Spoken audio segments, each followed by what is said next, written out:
Hey everybody, Professor Snart doing a first little welcome check-in video for our online English class. I do a number of these throughout the term.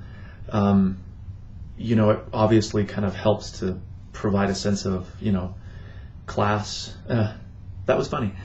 I mean a sense of sort of class community, not a sense of being refined to what we're doing, whereas online that experience can sometimes be a little disconnected. You feel like you're just one person somewhere. So what you'll see is that there's a lot of opportunity in our class for interaction among students with me, even if it's kind of still in this virtual framework that we're doing here. But these announcements are very informal, kind of off the cuff type things, and they're sort of irregular, a couple times a week. But they are still important in as much as sometimes there's content, often there's sort of reminders about stuff that we're doing, or whatever. So be sure that you do watch them, if for the ridiculousness of me, for no other reason. Okay, so first of all, welcome to the course. Hopefully you've had a chance to log in, kind of look around. The first thing that you see is obviously the announcements page, so you might be into this before you've really explored the course very much. But I've tried to keep everything as kind of organized and regularly recurring and as kind of transparent, commonsensical as possible. So really the two most important areas for us in terms of working through the course, or the term, is the due dates, which obviously gives when each of the assignments and things that we're doing for the course is due, and then to coordinate that with the units, and those are in two separate areas, but you can see how they work together. So obviously we're at the start of the term, we're in Unit 1, just doing some introductions. So within the unit is all of the requirements, the assignment, and whatever we're doing for that particular unit. It usually works out to a week, but not perfectly, so we'll just stick with the unit. It's modular that way. And then if we look at the due dates, you can see when that first unit's due, so you have everything done by that particular date. Now, obviously, you don't want to wait until it's right on top of the due date to get in and figure out what you're doing, and even wait to do it.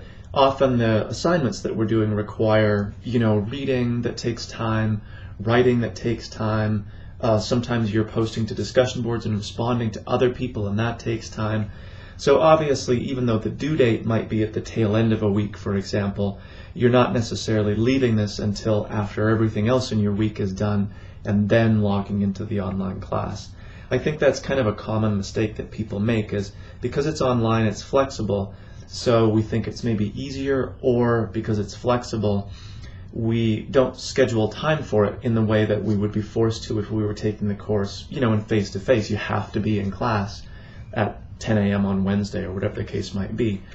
So that's part of your schedule. It's fixed there. I would really encourage you to try to do the same thing for your online courses, not just this one, but any course, is to really make it a fixed part of your schedule. So it's not, well, when I've finished everything else I've got to do, then because this time is flexible, I'll sort of fit it in.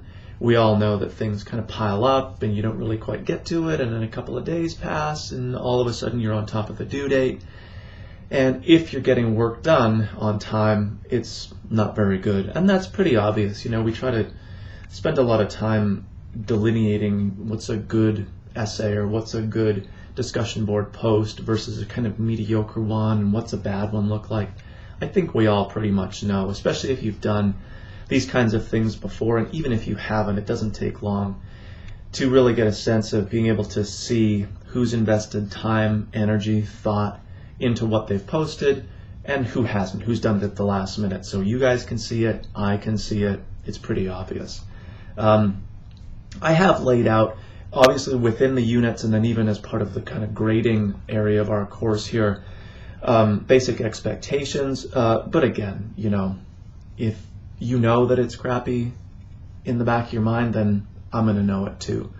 And that becomes pretty obvious, especially if it sort of recurs on a regular basis, and every time there's a due date, you're posting stuff right at the very tail end, the latest you possibly can. So really the point is that what you want to do before you even get into the work for the course is really to coordinate or to see how the due dates play out over the term, and then maybe to see, you don't even have to go into all the units necessarily, but certainly look at them, look at the type of stuff that we're doing, where certain things fall, how many there are, and that kind of thing. And then obviously we'd want to get into Unit 1, which is really a lot like this that I'm doing here, is just kind of getting ourselves introduced to one another. So you're doing a couple different things here. One of them is a basic introductions discussion board, really just talking about yourself. And the point is not even so much to do the introduction, because you're actually doing that in another place as well, but just to make sure that everyone has this very low-key, informal experience using the discussion board feature in Blackboard here. It's really simple and straightforward, but if you've never used it before, you're still kind of figuring stuff out. And it's like one of those things, once you've done it, it's easy, but before you've done it, it's not as, obvious as it might later become. So part of the discussion board here is, of course, introducing yourself, but really just the act of using the discussion board is what we're trying to accomplish. The other component to our first unit here is you're building a home page. And again, you're just introducing yourself. Now, don't copy the same text from one to the other. Don't just do that. It's lazy, and that's a perfect example of just lazy work. But get creative here. The only real requirement, the must, is that you have a picture that shows up as a picture in your student homepage. So don't attach a file of a picture. Be sure you attach the picture itself. And of course, the point here is to develop that sense of community so we can actually sort of see one another a little bit, certainly more than might normally be the case in an online course.